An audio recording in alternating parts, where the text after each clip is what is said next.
కడప జిల్లా రాజంపేట పట్టణంలోని bypass road లో పెట్రోల్ బంక్ సమీపంలో జరిగిన రోడ్డు ప్రమాదంలో భార్యాభర్తలు తీవ్రంగా గాయపడ్డారు. 2 ద్విచక్ర వాహనాలు ఎదురెదురుగా ఢీకొనడంతో ఈ ప్రమాదం చోటు చేసుకుంది. రాజంపేట నుంచి నందులూరు వైపు బైక్ పై వెళ్తున్న మనోహర్, గీత వారి కుమారుడు షణ్ముఖ్ ప్రయాణిస్తుండగా ఆకేపాడు నుంచి రాజంపేట వైపు వస్తున్న త్రిశేశ్వర్ రెడ్డి బైక్ ఢీకొట్టింది. ఈ ప్రమాదంలో మనోహర్, గీతలకు తీవ్ర గాయాలయ్యాయి. వారి పరిస్థితి విషమంగా ఉండటంతో ప్రాథమిక చికిత్స అనంతరం మెరుగైన వైద్యం కోసం తిరుపతికి తరలించారు.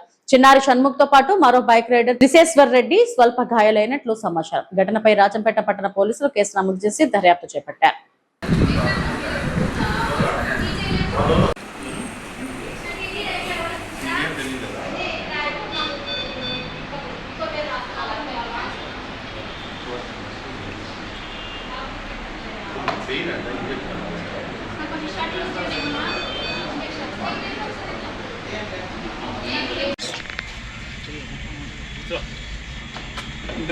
ठीक है, चलो ना, इधे ना करना है।